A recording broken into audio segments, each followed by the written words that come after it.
네, 오늘의 정치권 소식, 김재섭 국민의힘 도봉갑 당협위원장 그리고 서영주 민주당 상근 부대변인 두 분과 함께하겠습니다. 안녕하세요. 안녕하세요. 네, 어서 오세요.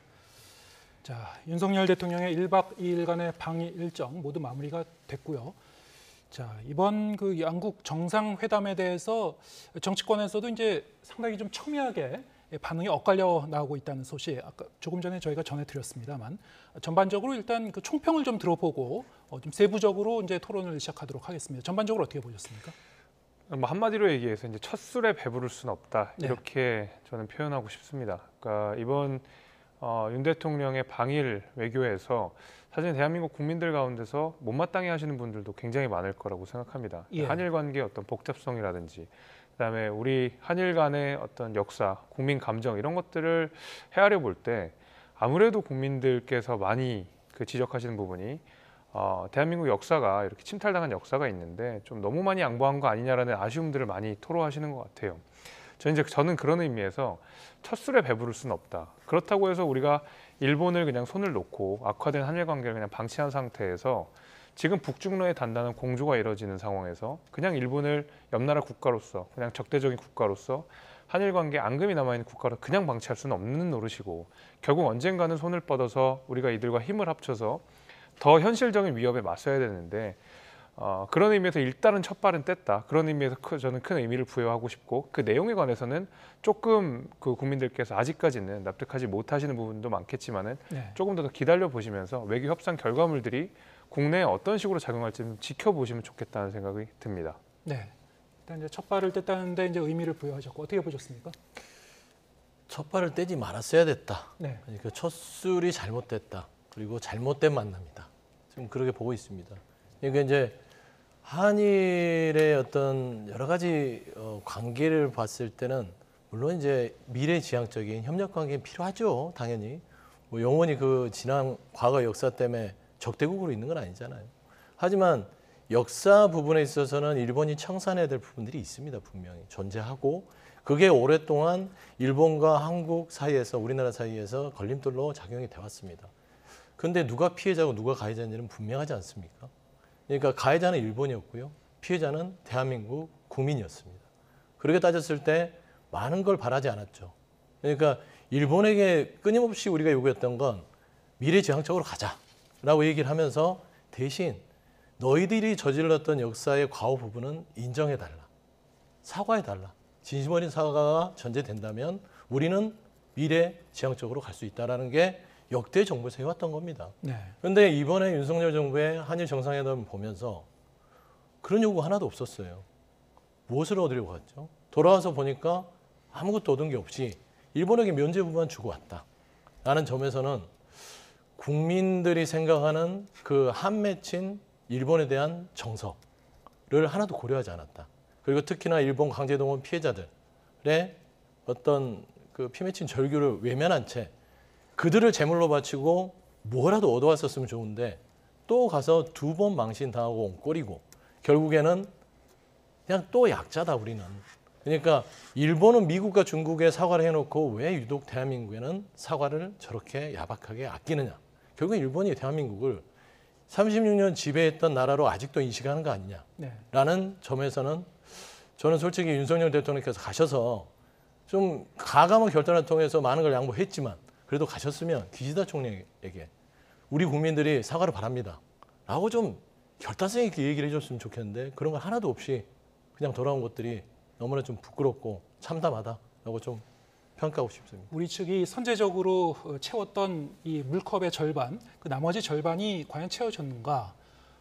사실 여당 입장에서도 정부 입장에서도 기대했던 바가 있었지 않습니까?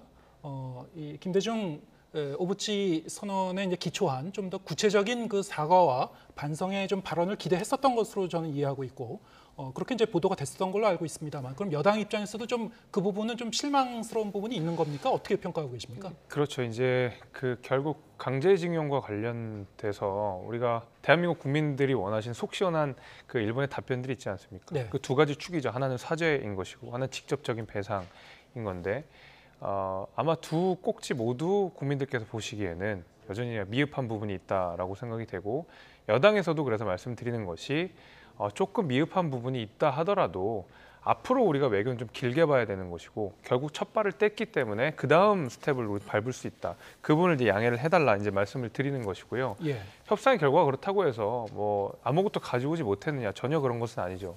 지소미아가 완전히 정상화가 되기로 합의가 되었고요. 나아가서 이제 화이트리스트도 복원이 되었기 때문에 실제로 군사적인 면, 그다음에 경제적인 면에서 저희가 실익을 충분히 챙겼다라고 볼 여지가 있습니다. 특히 이제 지소미아 같은 경우는 지금 시점에서 완전히 정상화됐다라고 하는 것이 큰 의미를 갖는 것은 앞서 말씀드린 대로 북중로의 공조가 굉장히 단단해지고 있는 상황입니다. 그런 가운데서 대한민국과 일본 간의 어떤 군사 정보 교류가 안 되다 보니까 대한민국은 대인 정보들이 강하니까 휴민트가 강한 상황이고 일본 같은 경우는 정찰기가 좋으니까 신호 정보가 좋아서 이 두 가지가 같이 어우러져야 우리가 북한에 대한 그다음에 어떤 현실적 위협에 대한 완전한 이해가 가능한데 결국 일본도 그렇고 대한민국도 그렇고 반쪽짜리 정보만 가지고 사실은 북한과 중국과 러시아를 대응해왔다라는 평가가 있거든요. 그런 의미에서 지금 지소미아가 완전히 정상화됐다라고 하는 것은 훨씬 더 현실화되고 있는 북중러의 위협에 우리가 조금 더 철저히 대비할 수 있다라는 어떤 신호탄을 쏜 거기 때문에 저는 굉장히 유의미하게 보고 있고요. 또 화이트리스트도 마찬가지로 대한민국 경제에 큰 타격을 줬다고 하면 이것이 이제 복원되면서 우리가 결국 이 수출이라든지 수입 면에 있어서도 상당 부분을 진일보할 수 있는 발판은 마련했다 이렇게 볼 여지가 있을 거라고 저는 봅니다. 네. 지금 화이트리스트와 지소미아에 대해서 말씀을 하셨고요. 그 부분에 대해서 좀 더 저희가 이제 세부적으로 좀 토론을 해보겠습니다. 그러면은 일본 측에서 이 수출 규제 이제 상계 품목에 대해서 이제 해제했고요. 규제는 해제했고 화이트리스트에 대해서는 지금 뭐 당장 확정적으로 다시 이제 복원한다고 얘기한 건 아니고 거기에 대해서 이제 긴밀히 앞으로 논의하겠다 그 정도였거든요. 그런데 사실 이거와 이제 WTO 그 제소가 이제 연결된 거였고 지소미아도 사실 이제 연결된 그런 거였죠. 저희는 이제 지소미아와 이 WTO 제소는 한꺼번에 다 풀어버렸습니다. 그런데 일본 측은 화이트리스트에 대해서는 여전히 이제 다시 이전 상태로 복원한 건 아니거든요. 이게 좀 선후 관계가 우리가 좀 너무 빨리 다 확 풀어버린 거 아닌가 이런 의견 일가의 의견도 있는 것 같습니다. 어떻게 보시죠? 그게 바로 이제 이번 한일 정상회담에서 윤석열 정부가 참 굴욕적인 외교를 했다고 평가하는 이유입니다. 왜 빨리 풀죠? 외교라는 것은 최소한 하나를 주면 하나를 얻어야 될 거 아니에요. 그게 국익입니다. 지금 제일 좋은 건 하나를 주고 두 개를 얻는 거겠죠. 근데 저희는 한 5개를 주고요. 하나도 못 얻었다고 봅니다. 수출 규제 품목, 반도체 3개 품목 해제했다고 하지만 이미 그는 경쟁력을 우리가 확보했습니다. 5년 동안, 4년, 5년 동안요. 그다음에 따지고 보면 그거죠? 백색 국가 리스트. 네. 이거는요. 일본에서 그런 얘기를 합니다. 이건 법적인 문제를 풀어야 된다. 그렇기 때문에 네. 장시간이 필요하다라는 예. 게 일본 측의 입장이에요, 지금. 예. 그래서 백색 리스트 부분은 그냥 단순하게 선언적 의미로 푸는 게 아니라 법적 문제로 일본 내부에서 하기 때문에 법적 검토가 필요하다는 그렇기 때문에 해제가 안 된 겁니다. 네. 그리고 실질적으로 경제적 효과를 누리려면 수출 품목을 푸는 게 중요한 게 아니고 백색 국가 해제 부분을 가져와야 저희가 말하자면 이득을 얻을 수 있는 것이고요. 그리고 이제 보면은 문재인 정부 때 얘기들을 자꾸 하시는데 일본에서 왜 지금 그 화이트리스트 부분이랑 그다음에 수출 규제를 해버렸잖아요. 이건 단순하게 그 의미가 대법원 판결을 우리 대한민국이 했잖아요, 당시에. 네. 그러니까 전범 기업들이 배상해라, 책임져라, 강제징용에 대해서 인정하라 하니까 갑자기 일본이 먼저 으름장을 놓은 겁니다. 그러면은 누가 먼저 풀어야 되죠?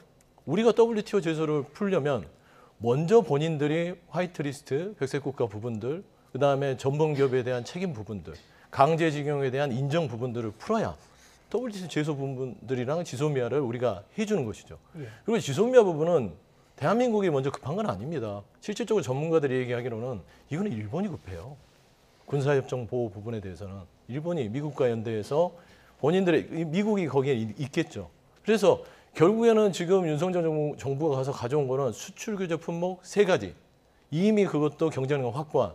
그 외에는 아무것도 사과도 경제적 실익도 아무것도 가져오지 못했다.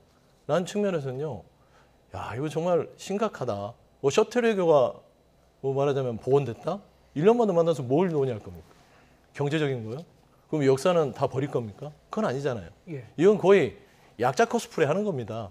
보통 얘기하면 셔틀 외교가 아니라 빵 셔틀 외교예요. 약자가 강자한테 빵을 바치듯이 다 받쳐주고 있는 겁니다.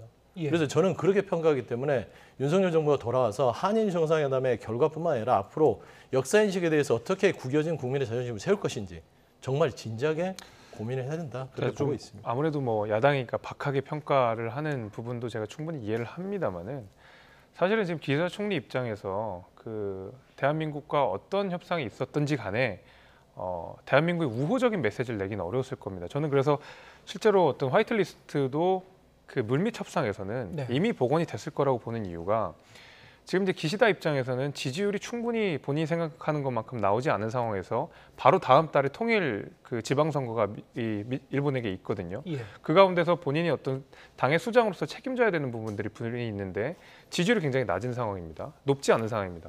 게다가 이제 일본 그 국내 정치에는 어떤 문제가 있냐면 첫 번째로는 굉장히 극우화된 환경, 그러니까 계속 한국을 때리는 방식으로 지지율을 확보할 수밖에 없는 그런 상황이 하나가 있고, 두 번째는 이제 아베 총리가 사망할 당시에 그 배후에 통일교가 있었고 그 통일교가 대한민국을 동치시키는 일본 내 국내 정세 그 안에 분위기가 있기 때문에 우리 대한민국과 어떤 불리한 협상을 했든 유리한 협상을 했든 그 내용과 상관없이 적어도 국내 정치용으로는 일본이 우리는 완전히 이겼다, 대한민국이 이겼다라는 이야기를 할 수밖에 없는 상황일 겁니다. 아마 그런 부분들을 고려했을 때 지금 뭐 수출 규제 품목들이 복원이 되고 뭐 화이트리스트가 복원이 됐고 이런 얘기들이 벌써 나오기 시작한 거는 그래도 일본 입장에서 상당 부분 대한민국에 양보한 부분들이 있다라고 저는 충분히 예측할 수 있다라고 보거든요. 저는 그런 의미에서 야당은 지금 나온 메시지만 가지고 굉장히 박하게 평가는 할 수 있겠지만은 실제로 대한민국과 일본 간 정상에서 나온 내용은 지금 나온 메시지보다는 훨씬 더 깊이 있고 대한민국에 유리한 내용들이 많이 반영돼 있을 거라고 생각이 됩니다. 화이트리스트 이제 복원하는 쪽으로 논의가 될 거라고 이제 전망은 저는 해봅니다만, 네. 하지만 이제 이렇게 논리적으로 봤을 때 수출관리 우대국 화이트리스트라는 그 내용 자체가 일본이 애시당초 한국을 그 수출 우대국 대상에서 뺐을 때 전략물자의 이제 수출과 관련해서 뭔가 이 부적절한 그런 부분이 있었다라고 이제 명분을 걸었던 거거든요. 이게 결국에는 이제 군사 안보적인 부분하고도 연결되는 그런 부분인데 이 부분이 완전히 풀리지 않은 해결이 안 된 상태에서 지소미아를 이제 복원한다는 건 두 가지가 좀 논리적으로 맞지 않는 부분이 있거든요. 어떻게 보십니까? 그래서 저는 이제 화이트리스트가 사실상 이제 복원 가능성이 훨씬 더 높은 상태에서 예. 이미 물밑 협상이 됐다라고 보는 것도 사실 그 맥락이 있습니다. 그러니까 지소미아랑 이 군사 품목이랑 이 별개의 내용으로 다뤄질 수는 없는 것이거든요. 예. 저는 그래서 이제 지소미아에 대해서 상당히 전향적인 태도로 이미 바뀌었다라고 하는 것은 화이트리스트도 이미 물밑 협상으로는 어느 정도 복원을 하기로 협의가 끝난 것이 아닌가라고 저는 논리적으로도 이렇게 예측할 수 있다고 봅니다. 네, 양국 간에 사실은 이 과거사 부분, 강제 동원과 그리고 이번에 이제 사과 배상에 대해서 우리가 이제 주목을 했습니다만, 일본 측의 진전된 그런 그 어떤 명시적인 그런 발언이나 호응 조치는 없었던 걸로 지금 이제 확인이 되고 있습니다만, 이거 외에도 사실은 그 뇌관이 좀 많이 남아 있습니다. 한일 위안부 합의 이행이라든가 독도 영유권 문제라든가 지금 사도광산 뭐 유네스코 세계문화유산 등재라든가 뭐 이 원전 오염수 방류라든가 줄줄이 지금 기다리고 있거든요. 어떻게 보십니까? 이제 이런 그 여러 가지 암초가 언제든지 불거질 수가 있고요. 오늘 오늘 이제 일본 언론과 우리 언론 보도들을 보더라도 양국 정상이 만나서 대화하는 과정에 한일 위안부 합의 이행과 독도 영유권 문제를 언급했다고 이건 일본 언론이 보도한 내용이고요. 대통령실은 이제 논의된 바 없다고 이제 일축하면서 진실 공방이 좀 일고 있습니다만 여기 대해서 어떻게 보셨습니까? 저는 일본의 언론보다는 대통령실의 말을 믿습니다. 네. 그래서 대통령실의 입장을 신뢰를 하고 있고요. 앞서 말씀하신 대로 한일 관계 풀어야 되는 문제가 굉장히 많이 있죠. 네. 근데 대한민국 정부 입장에서 윤석열 대통령 입장에서 암초가 많다고 해서 그냥 둬야 되느냐? 저는 그렇지는 않다고 보거든요. 그러니까 윤 정부 입장에서도 지금 한일 관계를 잘못 시작하면 굉장한 여론의 역풍을 맞을 걸 너무나 잘 알고 있을 것이고 일본과 어떤 협상을 하든지 간에 분명히 반대 여론이 있을 거를 잘 알고 있을 거라고 저는 보고 있습니다. 예. 그럼에도 불구하고 첫 발을 뗐다라고 하는 것은 이런 반대 여론을 의식함에도 불구하고 결국 누군가는 이 문제를 해결해야 된다라는 문제의식을 바탕으로 저는 그래도 한 발 나갔다고 보고 있거든요. 그래서 제가 야당 입장에 당연히 이렇게 박하게 평가를 하는 것 저는 잘 이해하고 있고 일본이라고 하는 특수 상황, 한일 관계라고 하는 특수 관계 이런 것들을 고려해 봤을 때 국민 정서가 그렇게 좋지 않은 것도 너무 잘 알고 있기 때문에 그럼에도 불구하고 앞서 말씀해 주신 여러 가지 암초들을 풀기 위해서는 누군가는 첫 발을 떼야 된다. 이런 측면에서 이번 어떤 한일 회담을 바라봐 주시면 좋겠다 생각하고 있습니다. 이번에 이제 한일 위안부 합의 이행을 일본 측이 요청했다는 그 보도와 관련해서는 사실 이제 대통령실에서 여기 대해서 설명을 했습니다만 이같이 이제 논의된 내용을 전부 공개하는 것은 적절하지 않고 공식 발표 위주로 보는 게 좋다라고 이제 설명을 했습니다. 결국 이제 뭐 부인하지 않았다. 한일 위안부 관련해서는 대화가 있었다는 점을 부인하지 않았다 이렇게 좀 그 해석하는 시각이 좀 있습니다. 그 점을 좀 말씀을 드리고요. 독도 영유권 문제에 대해서도 지금 그 정상회담, 소인수 이 회합과 이 확대 정상회담에서 다뤄지지 않았다는 것이지 사실 양국 간 대통령이 이 1차, 2차 만찬을 하지 않았습니까? 2차 만찬에서는 게다가 이제 통역 정도 이제 배석하고 1대1로 대화를 했기 때문에 거기서 어떤 대화가 오갔는지는 우리가 이제 알 길은 없거든요. 예, 어떻게 보고 계신지요? 그러니까 이거를 상식적으로 보셔요. 이 외교라는 부분이 정상회담이라는 것은 87분 뭐 이렇잖아요. 짧잖아요. 예. 이거는 실무자 간에 이미 나름대로의 결론이 난 겁니다. 근데 화이트리스트 복원 이런 부분도 기대감을 갖고 있다고 하지만 이미 실무자 간에 모든 협상을 마친 다음에 두 정상이 만나서 명시적으로 선언하는 겁니다. 그렇지 않겠습니까? 그런데 그 윤석열 대통령이 기시다를 만났을 때 거기 가서 막 얘기를 하면서 협상을 보겠습니까? 그렇지 않죠. 선언을 하는 건데 왜 이런 결과가 이루어졌느냐? 이미 실무 접촉에서 일본은 내줄 마음이 없습니다. 박지원 외교부 장관이 물컵 반이요? 저는 제 생각에는 일본은 이번에 정상회담을 통해서 한 방울도 거기에 물을 채우지 못했다라고 봐요.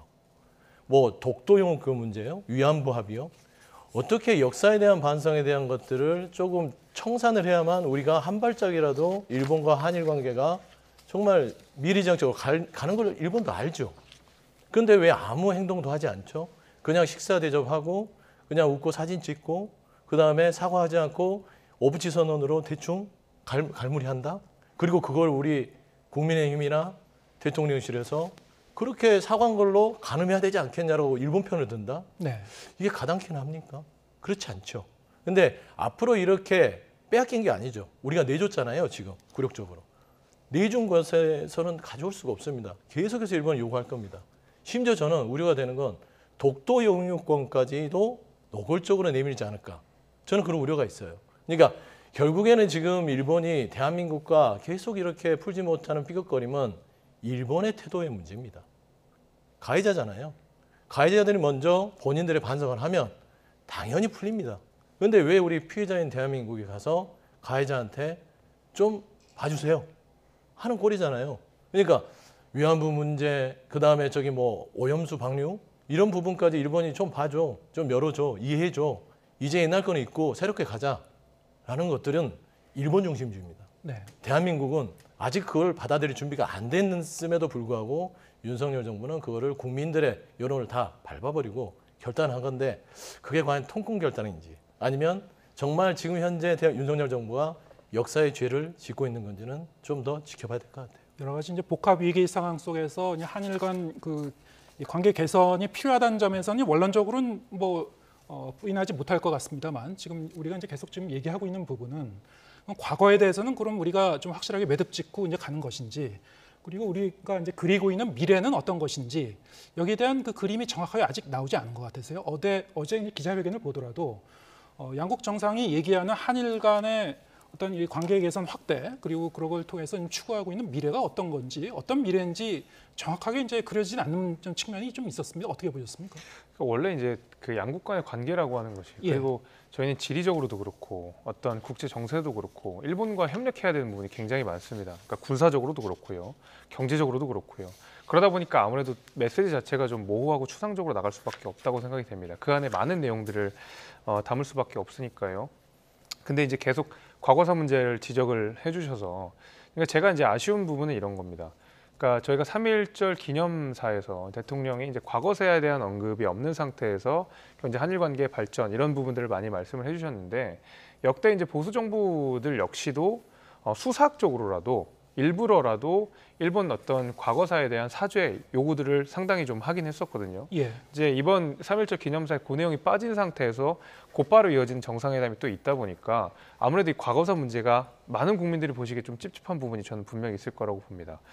근데 제가 이제 계속 반복적으로 말씀을 드릴 수밖에 없는 내용은 이 과거사 문제도 결국 하루 이틀 만에 풀 수 있는 문제는 아니라고 생각합니다. 일본 입장에서도 하루 만에 사죄를 하고 하루 만에 배상을 이루기는 굉장히 어려울 거라고 생각이 됩니다. 한 번의 정상회담만으로는 결국 대한민국이 지금 통큰 양보를 했었고 일본이 거기에 대해서 화답해야 된다라는 것은 모든 전 세계인들이 다 지켜보고 있는 것입니다. 그리고 일본의 책임이 없다라고 보는 국민들도 저는 없다고 봅니다. 전 세계의 사람들도 없다고 봅니다. 결국에는 대한민국 정부가 처음에 이만큼 내놓은 만큼 일본도 이만큼 내놓을 우리는 준비를 좀 해야 될 것이고 결국 그 가운데서 과거사와 더불어서 어떤 실리적인 이익들을 우리가 취했는지 이것들을 계속 보는 작업이 지금 당장은 해야 된다 이렇게 생각합니다. 예. 한국과 일본 우리가 가깝고도 먼 나라, 멀고도 가까운 나라라고 합니다만 참 이제 복잡 미묘한 문제들이 좀 많이 남아 있습니다. 이번 윤 대통령의 이 일본 방문 뒤에도 여러 가지 후폭풍은 이어질 것 같은데요. 앞으로 좀 상황은 지켜보기로 하고요. 시간이 뭐 한 5분 정도 남았습니다만 대담 시간이 민주당 상황 좀 짚어보겠습니다. 당내에서 여러 가지 이재명 대표의 사법 리스크와 최근 뭐 여러 가지 이제 일이 있었죠. 이전에 이제 경기도 도지사 시절에 초대 비서실장 하셨던 분과 관련된 그런 이야기들 내홍을 좀 수습하기 위한 움직임이 계속 있는 것 같습니다. 요 며칠 사이에 특히 어제 비공개 의총에서 이재명 대표가 한 발언이 있었습니다. 총선 승리를 위해서 무슨 일이든 하겠다. 자, 이거를 놓고 지금 일각에서 제기되고 있는 본인의 이제 거취 표명이라든가 이런 거와 좀 연결지어 해석하는 시각들이 많은데 이제 어떻게 이해해야 됩니까? 그러니까 고치만 보는 사람은 고치 표명으로 볼 것이고 예. 아니면 이재명 대표에 대한 역할에 대한 부분들이 좀 미흡했다고 하면 그 역할에 대해서 또 집중을 할 것 같아요. 예. 그러니까 고치를 보고 싶은 사람은 총선을 앞두고 본인이 도움이 안 된다면 고치를 결정할 것인가? 라고 생각하실 분도 있으실 건데 저는 고치라고 생각하지는 않습니다. 그러니까 총선 승리를 위해서 어떤 일도 할 수 있다는 것은 네. 본인이 지금 하고 있는 일들 중에 검찰 리스크에 대한 것들에 집중하면서 당대표로서 어떤 다른 능력을 보이지 못한 부분들. 그러니까 총선에서 내가 어떤 역할을 해야 되지? 라는 부분들이 고치 외에도 여러 가지가 있다고 봐요. 그러니까 뭐 지금 민생 얘기를 하지만 그게 자꾸 검찰에 계속 집중된 수사 때문에 야당이 야당으로서 역할을 못하고 있다라는 네. 측면에서는 아직 한 6개월 정도 지났기 때문에 아직은 시간이 있다고 봅니다. 그래서 그 시간 동안 우리 민주당이 국민들한테 정말 사랑을 받을 수 있고 인정을 받을 수 있고 신뢰를 받을 수 있는 어떤 대표로서의 역할을 본인이 무엇이든 하겠다라는 뜻이 조금 더 강하지 않을까. 고치를 표명했으면 저런 식으로 애들로서 얘기를 하지 않았겠죠. 네. 그리고 대표 입에서 굳이 저기 어떤 역할론에 고치를 포함해서 애들로서 어중간하게 얘기할 필요도 없는 상황이고요. 예. 그래서 저는 이 부분들을 고치를 보고 싶은 사람들이 이 단어를 가지고 고치 표명을 하려나? 라고 하는 건데 그거하고는 좀 거리가 멀다라고 좀 평가를 하고 싶고요. 그리고 아직 민주당 이재명 대표의 평가에 대해서는 당내 의원들께서도요. 검찰 리스크 때문에 그만두라고 하는 게 아니라 이 검찰 리스크의 정신을 지금 민주당이 계속해서 밀리고 못 차리고 있으니까 그리고 당내 분열이 되고 있으니까 앞으로 대한야당으로서 어떤 좀 능력을 보여줌으로써 좀 국민들한테 지금 현재 집권여당이 아무것도 좀 힘을 못 발휘하니까 그런 부분에서 좀 능력을 보여달라. 그 능력을 못 보여줬을 때는 대표로서 좀 역할이 미진한 거 아니냐라는 좀 비판을 저변에 깔고 하고 있는 것입니다. 네. 단순히 그냥 검찰 리스크가 있으니까 그만둬. 이건 너무 일차원적인 접근이고요. 예. 일단은 이재명 대표 6개월 동안 그 검찰 리스크에 시달리면서 어떤 야당 대표로서의 능력이 조금 부족했던 거 아닌가라는 부분에 있어서의 아쉬움의 표현들이 지금 당내에서 조금 분열 갈등으로 비춰지고 있다 정도로 저는 분석하고 있습니다. 제가 이제 질문드렸던 부분은 네. 지금 비명계뿐만이 아니고 친명계에 이제 비중 있는 역할을 하는 의원의 입에서 나온 거라고 제가 이제 알고 있습니다만 이른바 이제 질서 있는 퇴진 한 연말쯤 다가오면은 이재명 대표가 이제 거취를 표명하고 비대위 체제로 간다든가 여러 가지 뭐 시나리오가 지금 제기되고 있는 걸로 알고 있습니다만 이게 질서 있는 퇴진인가 아니면은 말씀하신 대로 6개월 정도 시간이 남았다고 하셨습니다만 그 기간 동안 여론이 어떻게 바뀌는지는 또 지켜봐야 되는 거 아니겠습니까? 만약에 지지율이 떨어지면 조기 퇴진이 될 수도 있는 것이겠고요. 이건 상황은 이제 급변할 수도 있는 건데 그래서 많은 분들이 이제 질서 있는 퇴진이냐 아니면 조기 퇴진이냐 이런 쪽으로 좀 많이 해석을 하시는 것 같아서 질문을 드린 겁니다. 예. 그러면 짧게 말씀드리면 조기 퇴진은 있을 수 없지요. 예.